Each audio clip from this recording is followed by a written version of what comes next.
Hello everyone. आज के इस वीडियो में हम पॉलिटी का टॉपिक जो डिस्कस करने वाले हैं वो है जुडिशरी।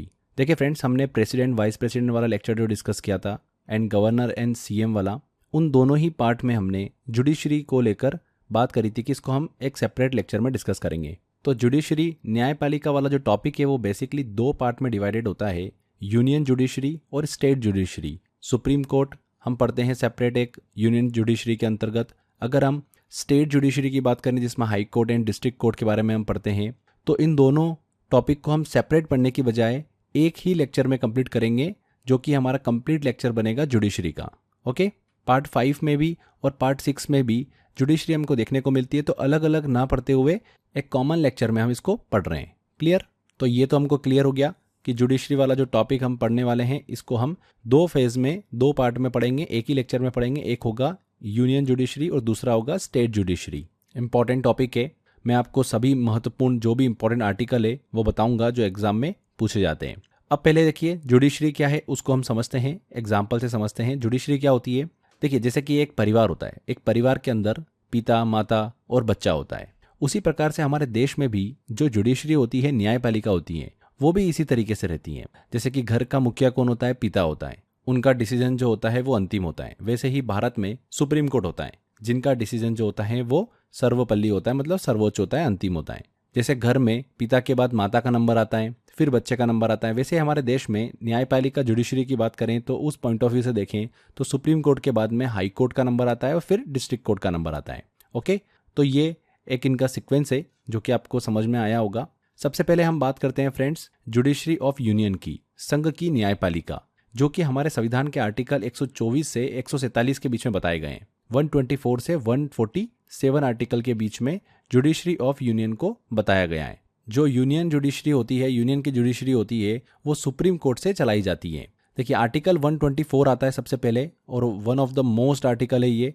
इस आर्टिकल में यह बताया गया है कि इंडिया का एक सुप्रीम कोर्ट होगा जिसमें एक चीफ जस्टिस होगा और 33 अदर जजेस होंगे। कितने? 33। और जो सुप्रीम कोर्ट होगा उसके सभी जजेस की अपॉइंटमेंट जो है वो किसके द्वारा की जाएगी? प्रेसिडेंट के द्वारा की जाएगी। किसके द्वारा? प्रेसिडेंट के द्वारा।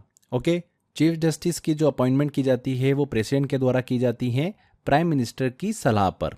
और जो अदर जजेस होते हैं उनकी अपॉइंटमेंट जो होती है वो प्रेसिडेंट के द्वारा ही की जाती है, but chief justice of India की एडवाइस से की जाती है। ठीक है, अब हम आगे देखेंगे कि सुप्रीम कोर्ट के जज बनने की एलिजिबिलिटी क्या होती है। तो एलिजिबिलिटी ऑफ सुप्रीम कोर्ट जज, तो पहला तो ये कि उसको इंडिया का सिटीजन होना चाहिए। सिटीजन की एज जो होती है वो 65 ईयर से कम होनी चाहिए। मिनिमम 5 साल तक हाई कोर्ट का या तो वो जज रहा हो या फिर उसने मिनिमम 10 साल तक हाई कोर्ट में वकालत मतलब एडवोकेसी करी हो। अगर कोई इंडियन सिटीजन सुप्रीम कोर्ट का जज बनता है तो उसके रिटायर होने के बाद वो इंडिया में कहीं भी वकालत मतलब एडवोकेसी नहीं कर सकता।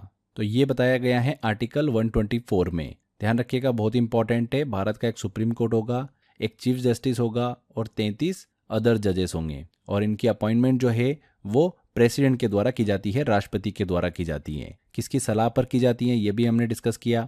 इसके अलावा एलिजिबिलिटी को भी डिस्कस किया। क्या एलिजिबिलिटी होना चाहिए? या तो वो 5 साल तक हाई कोर्ट का जज रहा हो या फिर मिनिमम उसने 10 साल तक हाई कोर्ट में वकालत की हो। क्लियर? आगे आता है हमारा अगला आर्टिकल 125। देखिए, मैं आपको बता रहा हूँ यूनियन जुडिशरी जो पढ़ रहे हैं इसमें इंपॉर्टेंट आर्टिकल कौन कौन से हैं जो कि हमको दिमाग में रखना है। 124 से 147 तक हमको पढ़ना है। तो 124 से 147 के बीच में सबसे ज़्यादा फोकस होना चाहिए आपका 124 आर्टिकल पे, 127 वाले आर्टिकल पे, 129 वाले आर्टिकल पे, 132, 136 और 139A पर। ये जो मैंने आपको आर्टिकल बताए 6, ये तो बहुत ही इंपॉर्टेंट है। ये तो आपको डायरेक्टली दिमाग में सेट होना चाहिए। एग्जाम में इनसे क्वेश्चंस पूछते ही पूछते हैं। ठीक है, नेक्स्ट आर्टिकल आता है 125। इस आर्टिकल में सुप्रीम कोर्ट के जज के जो वेतन और भत्ते होते हैं उनके बारे में बताया गया है। सैलरी और जो उनको अलाउंस मिलते हैं उनके बारे में बताया गया है। इंडिया में चीफ जस्टिस ऑफ इंडिया की बात करें तो उसका वेतन कितना होता है? 2.8 लाख रुपीज होता है, 2,80,000 रुपये। और जो अदर जजेस होते हैं सुप्रीम कोर्ट में उनका वेतन भत्ता कितना होता है? 2,50,000 रुपये होता है। सुप्रीम कोर्ट में जज की अपॉइंटमेंट के बाद वेतन और भत्तों में कोई कमी नहीं की जा सकती है। तो ये था हमारा आर्टिकल 125 जो कि सुप्रीम कोर्ट के जजेस के वेतन और भत्ते से रिलेटेड है, उनकी सैलरी और अलाउंसेस से रिलेट करता है। नेक्स्ट आता है आर्टिकल 126। इस आर्टिकल में ये बताया गया है कि अगर chief justice of India absent होता है, तो सुप्रीम कोर्ट का जो अगला सीनियर मोस्ट जज होगा वो उनका कार्यभार जो होगा वो संभालेगा। ठीक है, नेक्स्ट आता है 127, बहुत ही इंपॉर्टेंट है। देखिए, इस आर्टिकल के तहत अगर किसी विशेष कारण से सुप्रीम कोर्ट में न्यायाधीशों की संख्या पर्याप्त नहीं है, 33 अदर जजेस हो सकते हैं चीफ जस्टिस ऑफ इंडिया के अलावा, और अगर 33 नहीं है उस दौरान सुप्रीम कोर्ट का कामकाज प्रभावित होगा, ऑब्वियस सी बात है। तो चीफ जस्टिस ऑफ इंडिया किसी भी उच्च न्यायालय जो होता है, मतलब हाई कोर्ट जो होता है, उसके न्यायाधीश मतलब जजेस को सुप्रीम कोर्ट में टेम्पररी रूप से क्या कर सकता है, नियुक्त कर सकता है या अपॉइंट कर सकता है, जिससे कि कामकाज जो है वो प्रभावित ना हो सुप्रीम कोर्ट का। और ये जो अपॉइंटमेंट नियुक्ति होती है ये चीफ जस्टिस ऑफ इंडिया की सलाह पर राष्ट्रपति की मंजूरी से होती है। तो ये 127 आर्टिकल बहुत ही इंपॉर्टेंट है, इसको आपको दिमाग में रखना है। इसके बाद आर्टिकल 128 की तरफ चलते हैं, जो कि भारत के संविधान का एक प्रावधान है जो सुप्रीम कोर्ट में न्यायाधीश जो हैं, जजेस जो हैं, उनकी नियुक्ति से संबंधित है, अपॉइंटमेंट से संबंधित है। अगर सुप्रीम कोर्ट में किसी जज की आवश्यकता हो और मौजूदा जो जजों की संख्या है वो पर्याप्त ना हो, तो एक रिटायर्ड जज को भी बुलाया जा सकता है सुप्रीम कोर्ट में, ताकि वह सुप्रीम कोर्ट में बैठकर मामलों की सुनवाई कर सके। ये बताया गया है आर्टिकल 128 में, और ये चीफ जस्टिस ऑफ इंडिया की सहमति से ही संभव होता है। इसमें जो रिटायर्ड जज होता है वो इस कार्य के लिए अपनी सहमति दे, और इसके लिए राष्ट्रपति जो है प्रेसिडेंट, उसके द्वारा आदेश जारी किया जाए। उस कंडीशन में सुप्रीम कोर्ट में उसको नियुक्त करके सुनवाई की जा सकती है अलग अलग मामलों पर। अगला आर्टिकल आता है हमारा 129 आर्टिकल, 129 आर्टिकल। देखिए, आर्टिकल 129 क्या बोलता है कि सुप्रीम कोर्ट एक कोर्ट ऑफ रिकॉर्ड है, और सभी हाई कोर्ट की ये ड्यूटी है कि वे सुप्रीम कोर्ट द्वारा दिए गए डिसीजंस को फॉलो करें। तो ये आर्टिकल 129 है। आर्टिकल 130 की बात करें तो ये आर्टिकल ये बताता है कि सुप्रीम कोर्ट हमेशा नेशनल कैपिटल या फिर प्रेसिडेंट ऑफिस के पास ही होना चाहिए। इसीलिए सुप्रीम कोर्ट जो है भारत का कहाँ पर है, दिल्ली में है। ओके, नेक्स्ट आर्टिकल पे चलते हैं जो कि बहुत इंपॉर्टेंट है, आर्टिकल 132। आर्टिकल 132 क्या कहता है कि अगर किसी व्यक्ति को हाई कोर्ट का डिसीजन गलत लगता है और वो मैटर जो है वो संविधान मतलब कॉन्स्टिट्यूशन के इंटरप्रिटेशन मतलब व्याख्या से जुड़ा हुआ है, तो उस व्यक्ति को सुप्रीम कोर्ट में अपील करने का अधिकार मिल सकता है। जब किसी केस में हाई कोर्ट का फैसला कॉन्स्टिट्यूशन के किसी रूल को समझाने के तरीके पर होता है, और अगर किसी को लगता है कि वह फैसला सही नहीं है, तो वह उस डिसीजन के अगेंस्ट सुप्रीम कोर्ट में अपील कर सकता है। ये बोलता है आर्टिकल 132। पर इसमें यहाँ पर एक केस बहुत इंपॉर्टेंट है कि वो मैटर जो है वो संविधान के इंटरप्रिटेशन मतलब व्याख्या से रिलेटेड हो। मान लो जैसे कि एक राज्य में किसी लॉ को लेकर डिस्प्यूट होता है और हाई कोर्ट ये डिसाइड करता है कि लॉ कॉन्स्टिट्यूशन के मुताबिक सही है, लेकिन किसी पार्टी को लगता है कि हाई कोर्ट का ये डिसीजन गलत है, तो वो पार्टी उस फैसले को लेकर सुप्रीम कोर्ट में चैलेंज कर सकती है। लेकिन पहले उसको हाई कोर्ट से सर्टिफिकेट लेना होगा कि ये बताना होगा कि ये मैटर जो है वो कॉन्स्टिट्यूशन के इंटरप्रिटेशन मतलब व्याख्या से रिलेटेड है। इस तरीके से आर्टिकल 132 जो है ये इंश्योर करता है कि अगर किसी केस में कॉन्स्टिट्यूशन की व्याख्या का मुद्दा हो तो उस पर हाई कोर्ट के डिसीजन के अगेंस्ट सुप्रीम कोर्ट में अपील की जा सकती है। ओके, ये है आर्टिकल 132। अगला आता है हमारा आर्टिकल 136। इस आर्टिकल के तहत सुप्रीम कोर्ट को यह राइट है कि वो हाई कोर्ट द्वारा दिए गए किसी भी ऑर्डर को कैंसिल कर सकता है। सुप्रीम कोर्ट को राइट होता है कि वो हाई कोर्ट के ऑर्डर को कैंसिल कर सकता है। ये आर्टिकल 136 बताता है, one of the most important article है। आर्टिकल 137 की तरफ चलते हैं।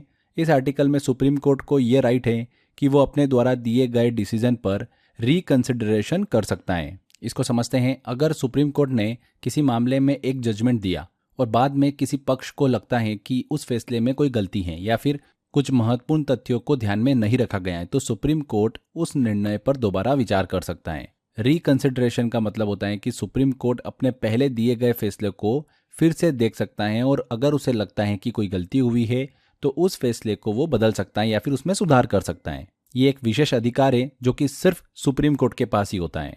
पास्ट में आर्टिकल 137 के अंतर्गत सुप्रीम कोर्ट ने कई बार अपने फैसलों पर पुनर्विचार मतलब रिकंसिडरेशन किया है। इनमें सबसे इंपॉर्टेंट मामला एक आता है केशवानंद भारती केस 1973। इस मामले में सुप्रीम कोर्ट ने एक बहुत ही महत्वपूर्ण फैसला दिया था जिसे हम बेसिक स्ट्रक्चर डॉक्ट्रिन के नाम से जानते हैं। इस फैसले में यह कहा गया था कि संसद को संविधान में संशोधन करने का अधिकार है, लेकिन संविधान के मूल ढांचे मतलब बेसिक स्ट्रक्चर को बदला नहीं जा सकता। इस मामले पर कई बार पुनर्विचार याचिका जो है रिकंसिडरेशन पिटीशन जो है वो दायर की गई, जिसमें इस निर्णय पर पुनर्विचार करने की मांग की गई थी। लेकिन सुप्रीम कोर्ट ने अपने निर्णय पर कायम रहते हुए ये कहा कि संविधान के मूल ढांचे को कोई भी नहीं बदल सकता। तो समझ में आया आपको। आर्टिकल 137 सुप्रीम कोर्ट को ये राइट है कि वो अपने द्वारा दिए गए डिसीजन पर रिकंसिडरेशन कर सकता है। आगे बढ़ते हैं, आर्टिकल 138 की तरफ चलते हैं।